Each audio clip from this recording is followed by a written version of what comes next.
정용실의 뉴스 브런치.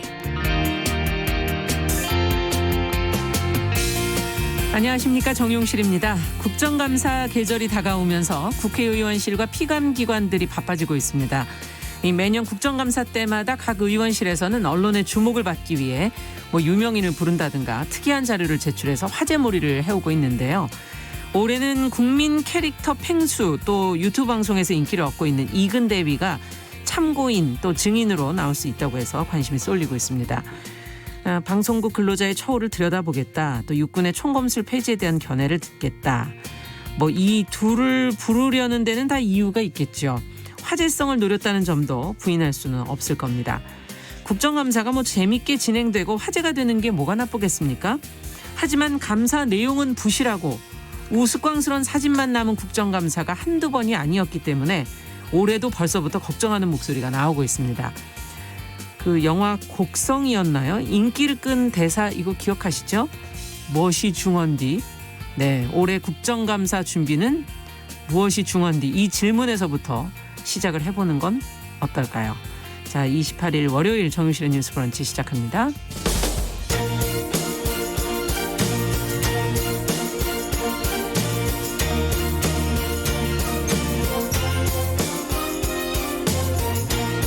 여성의 감수성으로 세상을 봅니다. KBS 1라디오 정용실의 뉴스 브런치. 여러분의 의견을 기다립니다.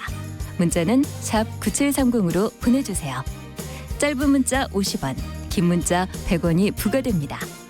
KBS 모바일 콩, 유튜브를 통해서도 무료로 참여하실 수 있습니다. 네, 정용실의 뉴스 브런치는 항상 여러분들의 의견을 소중하게 듣고 있습니다. 오늘도 많은 분들이 들어오셨어요. 뉴스 브런치 출석, 아카스 예진님, 오영찬님, 송문박리, CHC 9301번님 많이, 김복경님, 1814번님 감사합니다. 유튜브로는 요즘에 1000분 이상이 들어오시네요. 감사합니다. 써니스카이님, 베이다 비로소님, 들어오셨네요. 자, 저희는 뉴스픽으로 시작을 해보죠. 더 공감 여성정치연구소의 송문희 박사님 안녕하세요. 네, 안녕하세요. 전혜연 시사평론가 안녕하십니까? 네, 안녕하세요. 자, 아무래도 이 뉴스로 시작을 안 할 수가 없을 것 같아요. 서해상에서 실종이 된 우리 공무원 지금 북한군 총격에 사망한 사건으로 지금 보고 있는데, 이와 관련해서 정부가 지금 북한 측에 공동조사를 공식 요청을 하지 않았습니까? 이제 어제 청와대 브리핑에서 어떤 이야기들이 나왔는지, 저희가 무엇을 좀 주목해 봐야 할지 송문희 박사님께서 좀 정리해 주시겠어요? 네, 어제 문재인 대통령이 긴급 안보 관계 장관회의를 주최했습니다. 네. 그 후에 이제 청와대 발표는 서해상에 지금 실종 공무원에 대해서 북한군 총격 사망 사건이 있었는데, 여기에 관련해서 정부가 북한 측에 공동조사를 공식 요청했다는 발표입니다. 네.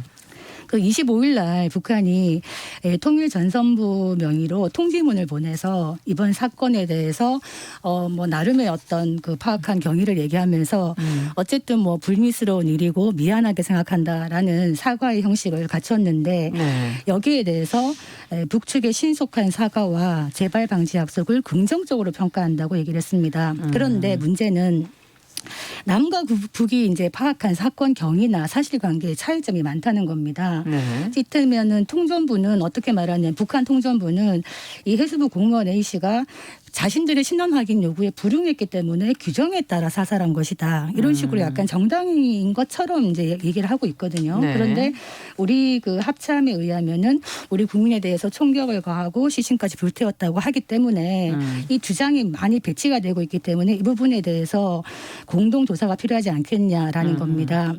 그래서 이를 위해서 이제 소통과 협의, 정보 교환을 위해서 군사 통신선을 복구하고 재가동하자, 이렇게 요청까지 했습니다. 네. 그래서 이 단어가 의미가 있는데요. 그 남과 북은 각각의 해역에서 수색의 전력을 다하자, 이렇게 얘기하고 있는데, 이 각각의 해역이라는 말이 왜 나오냐?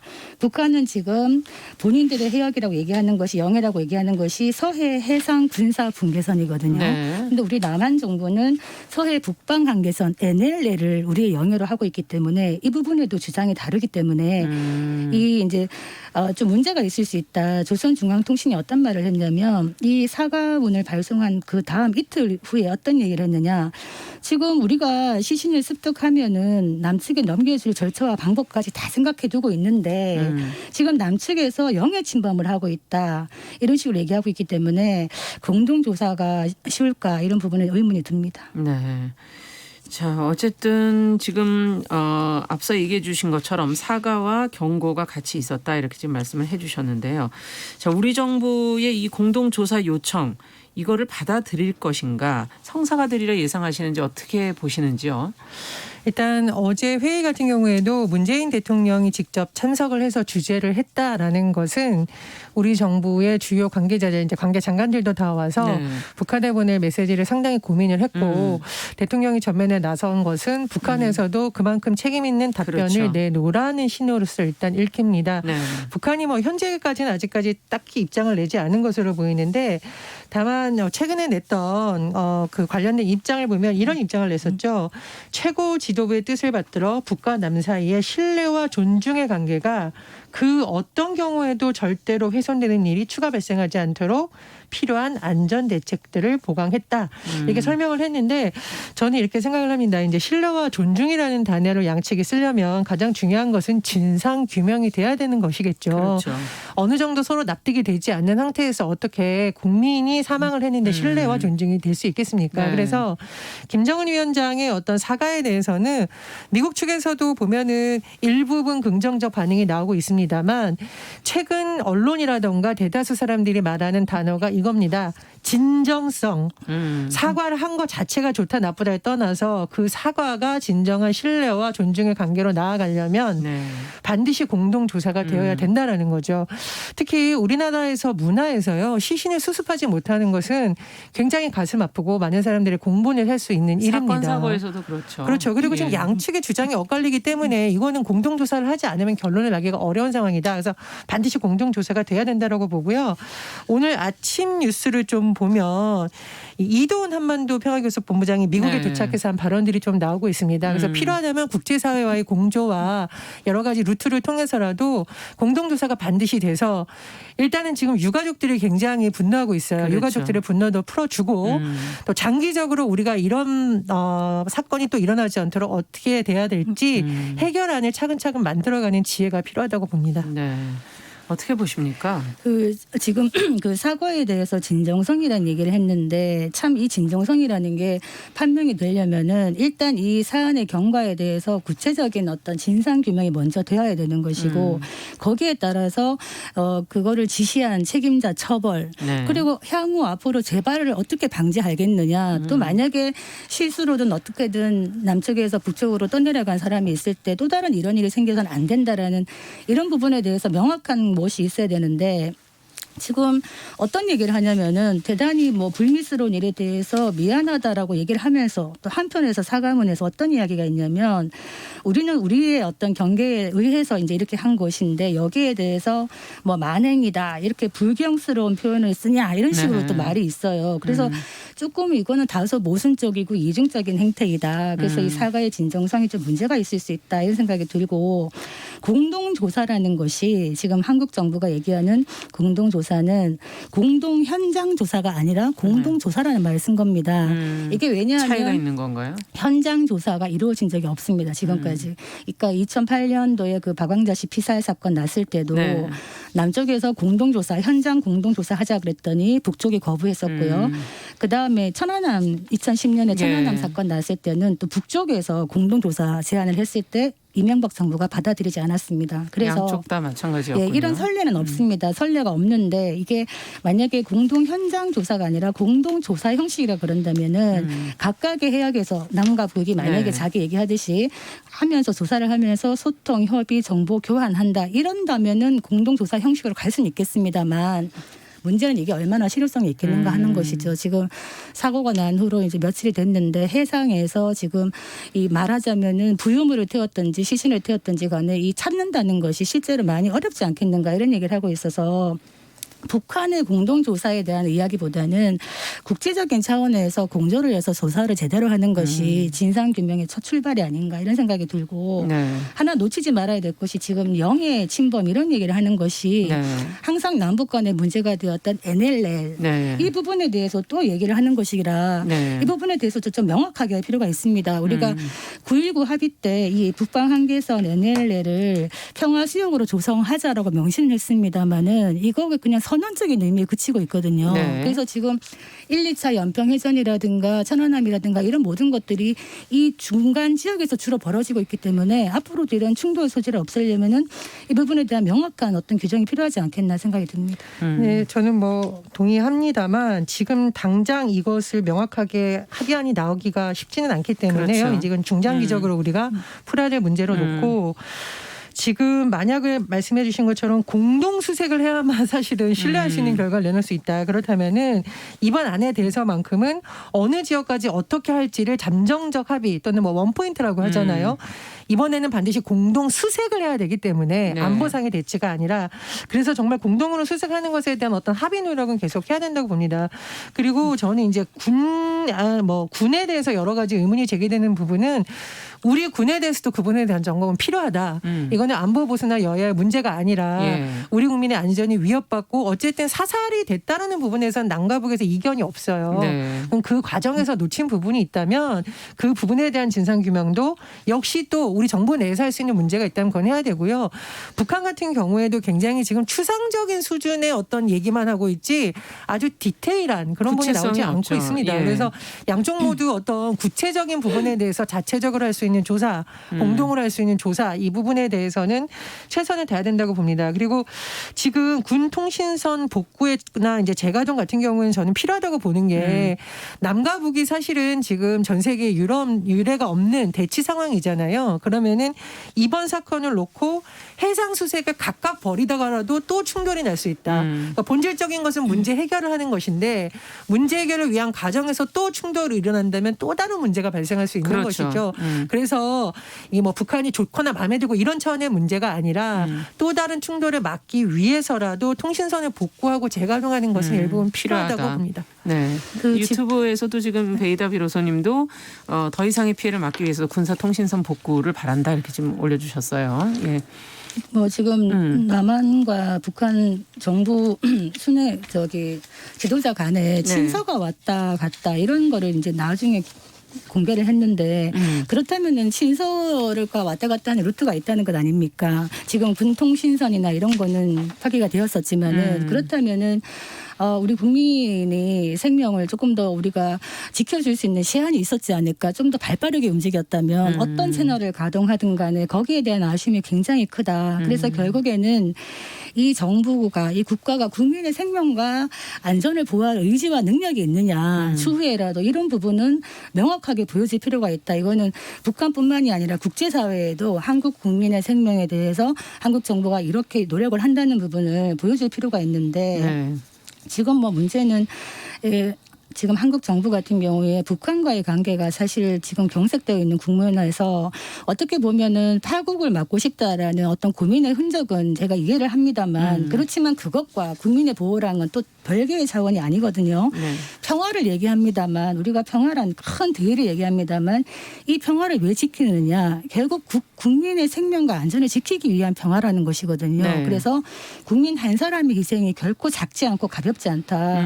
이 부분에 대해서 엄중하게 봐야 되는데 북한 김정은 위원장의 사과에 대해서 이례적이다라고 얘기하면서 지금 국회 차원에서 대북 규탄 결의안조차 내지 못한다면은 이거는 조금 국회가 할 일을 방기하는 게 아닌가 저는 그런 생각이 듭니다. 근데 국회 국방위에서 현안질을 했었고요. 규탄 결의안을 냈습니다. 그리고 김영진 민주당 원내 수석 부대표가 규탄 결의안 내지 말자는 거 아니다라고 거듭 강조를 하고 있습니다. 다만 사과를 한 이후에 어떻게 그러면은 우리가 지혜롭게 이것을 하는 것이 맞느냐라는 입장을 냈다라는 건 조금 보충 설명을 드리고요. 저는 국민의 생명과 안전에 대해서 정부가 당연히 보호를 해야 되고 잘못한 부분이 있다면 네. 또 그 부분은 진상대로 밝혀져야 된다고 생각을 합니다. 근데 지금 아마 이제 정치권에서 본회의라든가 무슨 긴급 현안 질의 문제를 놓고 좀 문제가 일어나고 있는 것 같은데요.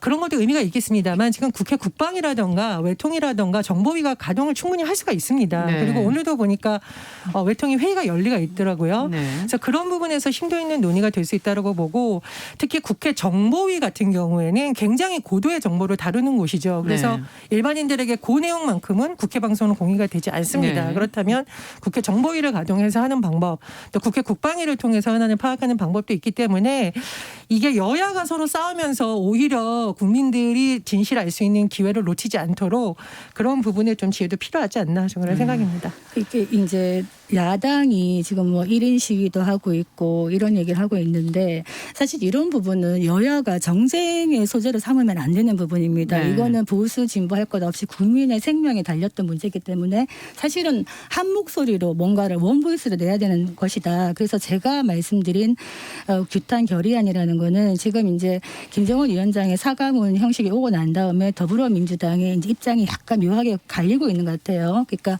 사과문이 맞기 때문에 결의안을 내기는 내되 이 상황을 반영하는 결의안을 내겠다는 겁니다. 그렇다면은 결의안의 내용이 조금 더 누그러진 형태가 될 수밖에 없는 것이고 또 야당인 국민의힘 같은 경우에는 긴급 현안 질의를 해서 제대로 된 진상 규명을 먼저 국민이 납득한 다음에 거기에 맞는 책임 추궁을 하는 결의안을 만들자 이런 얘기이기 때문에 이 부분에 대해서는 서로 정쟁으로 갈 것이 아니라 사실은 국민의 생명이라는 데 포인트를 주고 서로 합의가 필요한 부분이 아닌가 이런 네. 생각이 듭니다. 저는 이제 남북 관계가 다른 나라와의 관계에 비해서 좀 특수한 점이 있는데 네. 이거는 북한이 잘해서가 아니라 현실적으로 상존하는 문제가 이번 공동조사를 정말 하려면 어쨌든 북한의 협조를 끌어내야 되잖아요. 네.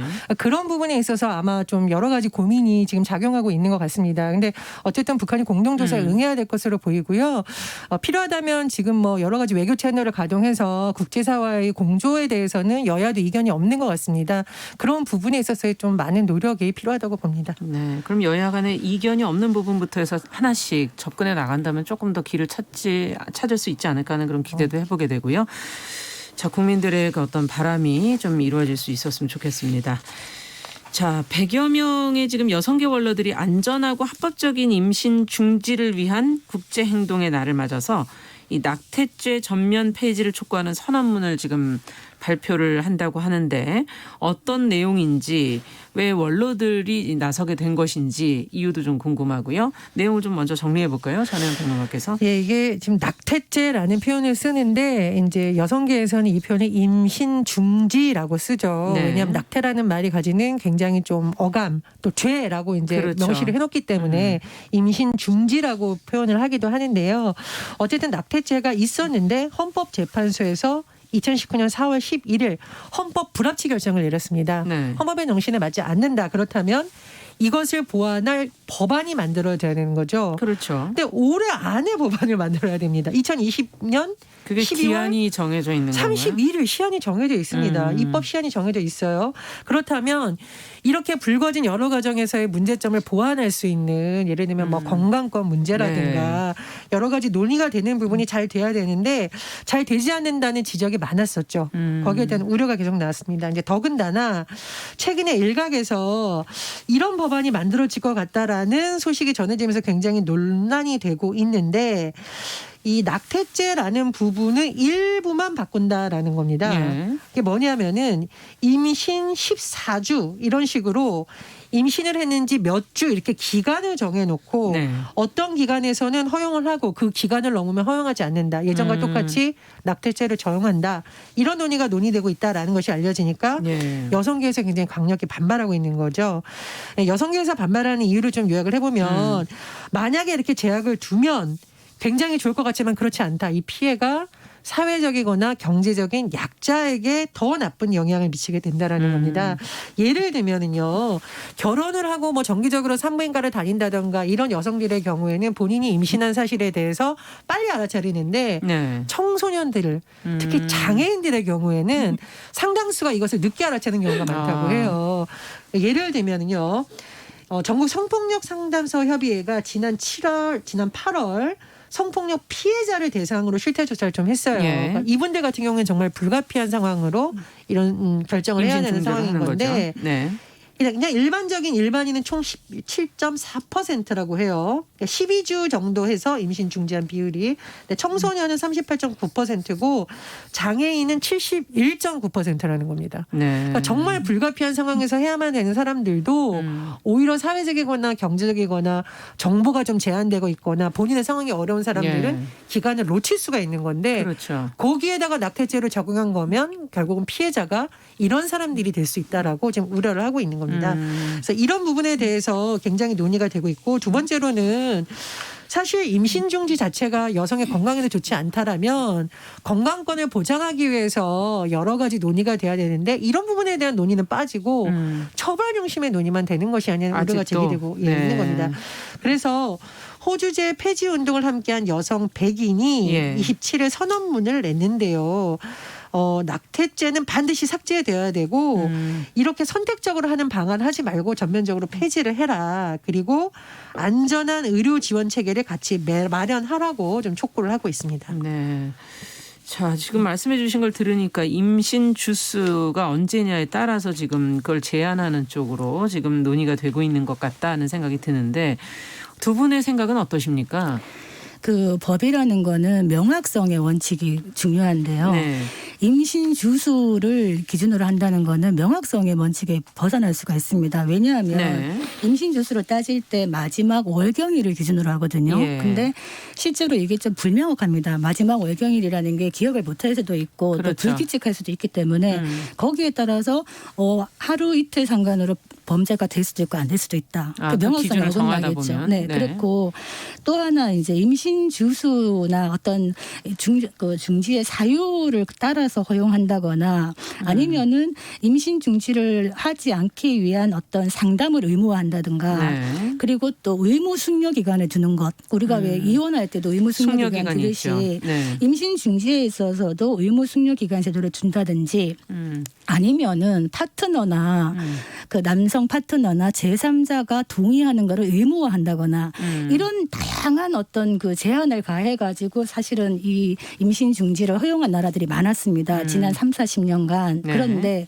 막상 이렇게 규제를 더 보니까 오히려 안전한 임신 중지의 시기를 뒤로 늦춰버리는 결과가 돼서 여성의 건강권에 심각한 위해가 가해졌다. 더 위험해지는. 네, 왜냐하면 다 알다시피 임신 후기, 중기 후기로 갈수록 그만큼 그때 임신 중지는 여성의 건강권이나 신체에 많은 무리가 따를 그렇죠. 수밖에 없기 때문이죠. 그래서 캐나다나 뉴질랜드 같은 경우에도 낙태 비범죄를 하고 있는데 캐나다에서 참 중요한 판결이 88년에 어떤 판례가 나왔냐면 임신 중지를 얘기할 때 신체의 안전이 가장 중요한 가치다 이런 얘기를 네. 했습니다.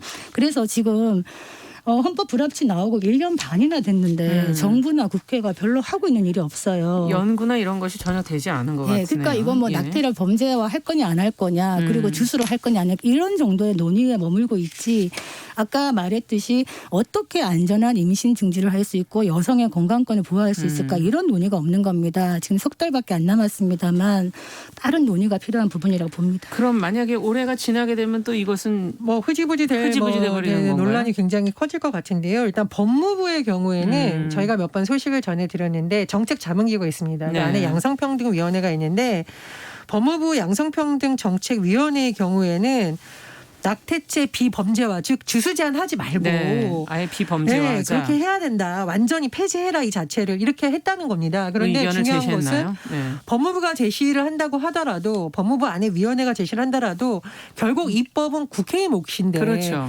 국회에서 이게 지금 제대로 논의가 안 된다는 비판이 계속 나온 겁니다. 그래서 네. 지금 뭐 정의당의 일부 의원들이라던가 또 뭐 일부 의원들이 이것을 한다고 하는데요. 사실은 이건 의원 한 명이 해야 되는 게 아니라 국회 전체가 논의를 해야 되는 거죠. 네. 굉장히 중요한 법이 지금 바뀌게 되는 거거든요. 굉장히 많은 여성들에게 적용될 수 있는.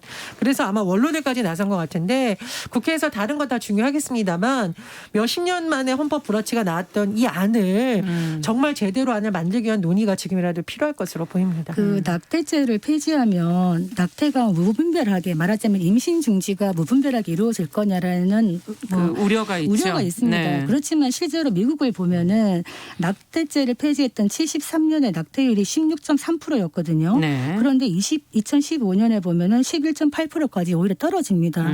그래서 이런 부분에서도 사례가 있고 또 이제 종교계에서 사실은 이 임신 중지에 대한 반발을 많이 하고 있어요. 그렇죠. 생명을. 생명권이라는 걸 네. 굉장히 중요하게 생각하는데 물론 긍정이 되는 부분도 있습니다만은 어떤 얘기를 같이 하냐면은 이런 얘기를 해요. 여성의 임신과 출산의 문제는 낙태죄 폐지로 해결되는 것이 아니라 임신과 출산을 오로지 여성에게만 책임지우는 사회 문화를 개선해야 그렇죠. 해결되는 일이다. 이 말이 참 원론적으로 맞는 말이고 고개가 끄덕여지는 말이지만 이까지 가는 길이 너무나 요원하기 때문에 그리고 현실적으로 낙태죄가 엄연히 존재하지만은 낙태가 임신 중지가 일어나고 있고 또 그 네. 과정에서 불법 시술로 여성의 건강권과 그런 것들이 많이 상하기 때문에 문제가 되는 것 아니겠습니까? 네. 그래서 이 부분에 대해서 여성에게만 죄를 지우는 것이 아니라 국가와 사회가 함께 책임을 지는 시스템을 빨리 연구해야 되는 시점이라 봅니다. 제가 한 말씀만 딱 덧붙이겠습니다. 헌법 불합치 결정이 내려진 이유 중에 하나가요. 태아의 생명이 안 중요하다. 그래서가 아닙니다. 헌법 불합치가 난 이유는 임신이라는 과정이 남성과 여성이 있어야 되는 것인데 네. 이 책임을 온전히 여성에게 처벌이라는 방식으로 하는 것이 맞느냐라는 그렇죠. 굉장히 심도 깊은 논의가 되었기 때문입니다. 그래서 우리가 낙태라는 말이 기분 좋은 말이 아니죠. 굉장히 무겁고 아픈 말입니다. 그러나 그럼에도 불구하고 임신 중지를 선택할 수밖에 없는 사례 제가 말씀드렸잖아요. 네. 성폭행에 의한 거라던가 특히 장애인들이 이 임신을 유지했을 때 생활이 불가능하거나 그렇죠. 질병이 있는 경우라던가 이런 부분에 있어서의 권리도 보장해줘야 된다는 거거든요. 그런 차원에서 여성의 건강을 좀 중심에 두는 정말 좀 생산적인 논의가 진행됐으면 합니다. 그러니까 우리가 그 피임에 대한 교육도 참 필요하다. 그래서 네. 성교육 개선을 위한 교육을 좀 더 집중을 해야 되고 이런 임신 중지 시술을 할 때 의료 보험을 좀 해서 부담을 줄여주는 방법 그리고 유산 유도제 한번 말씀드렸습니다. 이런 부분도 선진국들은 많이 합법화하고 있거든요. 그래서 이런 논의들이 지금까지 이루어지지 않다는 거는 여성들의 어떤 이런 상황을 잘 이해하지 못하는 부분이 있는데 네. 여성가족부나 보건복지부에서도 아직 별다른 의견이 없어서 좀 아쉽습니다. 네. 자, 한 번에 저희가 다 갈 수는 없더라도 차근차근 조금씩 좋은 방향으로 제도가 좀 개선됐으면 좋겠네요. 자, 오늘 말씀 여기까지 듣겠습니다. 감사합니다. 자, 뉴스픽 전혜연 평론가, 노공감 여성정치연구소 송문희 박사 두 분 수고하셨습니다. 자, 정용실의 뉴스 브런치 듣고 계신 지금 시각 10시 32분이고요. 라디오 정보센터 뉴스 듣고 오겠습니다.